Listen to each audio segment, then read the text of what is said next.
Since we ran late, she had to go somewhere else. So we just had a very productive lunch as we lay out the next few weeks. Negotiations for the year-long omnibus continue forward. Though we're working tirelessly, we need a bit more time beyond this week to get an omnibus done, avoid a needless shutdown. That said, the Senate should be prepared to pass a one-week CR this week and give negotiators more time to finish up. Now, this is a great idea, folks, and it will help people out with stimulus checks. So I definitely believe that it's going to be great if Joe Biden can get this out. We have interviews with the fourth stimulus check, Social Security benefits, SSDI, and SSDI.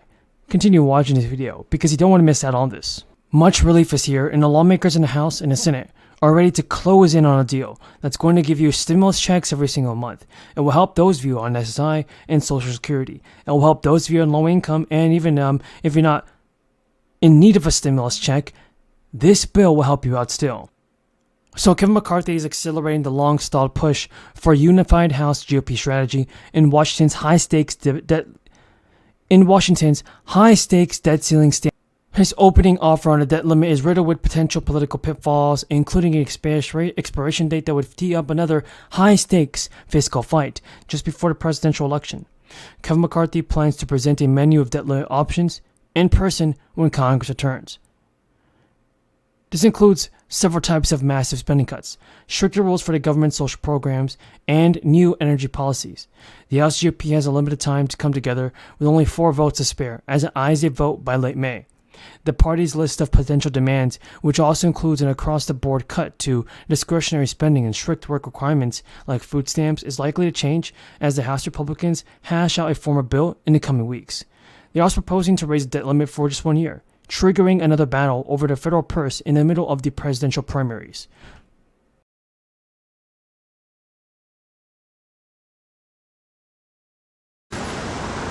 This includes 2 months of discussion with 60-time lawmakers at a time. The stakes couldn't be higher for Kevin McCarthy. This Republican must avoid a misstep that will weaken the speakership, which any single frustrated member could voice a vote to terminate. And unlike other GOP items, which satisfy the party base, there are slim chances of any becoming law. Any debt ceiling limit is disliked by the Republican Party. Now, the New Mexico governor has recently announced a bill that the state will be sending out the newest round of $500 rebates in mid-June. The state taxation and revenue department will send rebates of $500 to single filers and $1,000 to married people. This is for heads of households. Any New Mexico resident who filed a 2021 New Mexico personal income tax return and is not declared as dependent under the person's taxpayer refund will receive the rebates automatically. It's also important to remember that there is no application to receive rebates. The governor told reporters today that there are prices for basic necessities continuing to be high across the nation, and our state is in a fantastic financial position. And it's important to me that New Mexico's families are sharing in that success. Taxpayers who receive the refund by direct deposit on their return will receive the rebate by direct deposit as well. All others will get a check in the mail, and direct deposits will be mailed and distributed first, and checks will be mailed over the following weeks. Now, eligible New Mexico residents have until next year to get this money. So, everybody, don't waste time and get the stimulus check that you need. Hundreds per month. This is, it's never happened before. And look, history's been made here. But it comes alongside the largest drop in unemployment rate in a single year on record. The Senate in history of the United States has been amazingly and extraordinarily productive. 20 months into the Democratic majority, I just want to take a moment to highlight the many, many accomplishments we have secured in this chamber under Democratic leadership. It's the most in recent memory.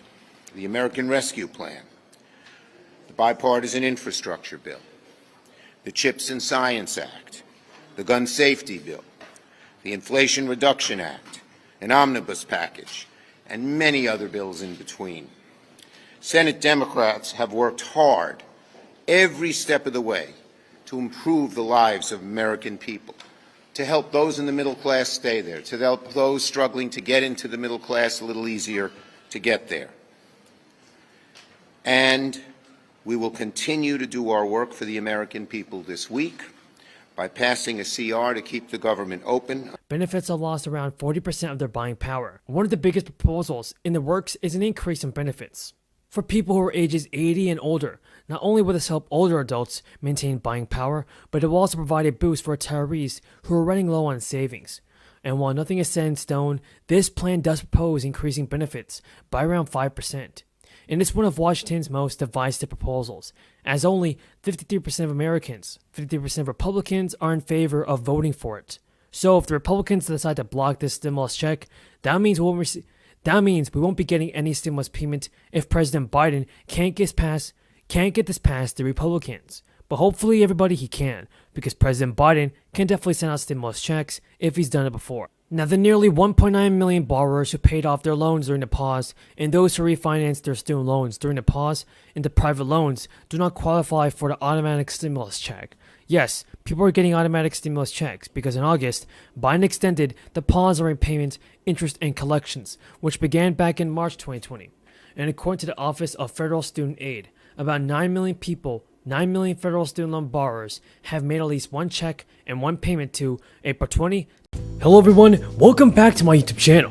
Here's your fourth stimulus check update and daily news report. In this video, I'll be bringing you up to date on the latest stimulus news and information, including what may happen if Biden's massive infrastructure bill is not passed soon. Everybody, I just hope our politicians in Congress pass a fourth stimulus bill. Our politicians have got to help out the good American people in this country. And if you folks agree with my message, then let's get this video to 1,000 likes.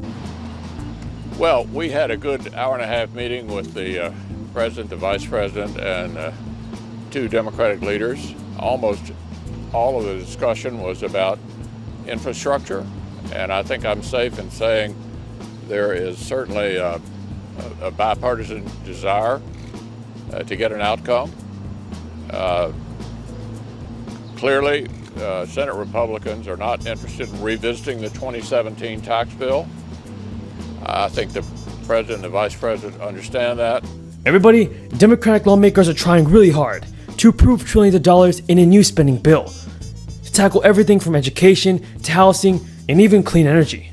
The federal government has struggled to quickly translate cash from Congress into actual shovels in the ground. Everybody, President Joe Biden still has to figure out how to spend the money on time, on budget, and with the intended impact. And depending on how all that goes, President Biden can finally restore faith in big government programs. A former Democratic congressman told NBC News, "The American people are asking one question and one question only. Will this infrastructure package work?"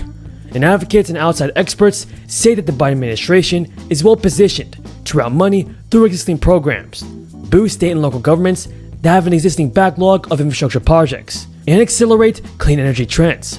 But there are still a lot of details to fill in and many potential hurdles to overcome, even if the money is approved. Everybody, plans to boost access to care for seniors and disabled Americans could conflict with plans to raise pay for caregivers. Billions of dollars to update the electric grid could run into objections from communities who don't want new power lines crossing their territory.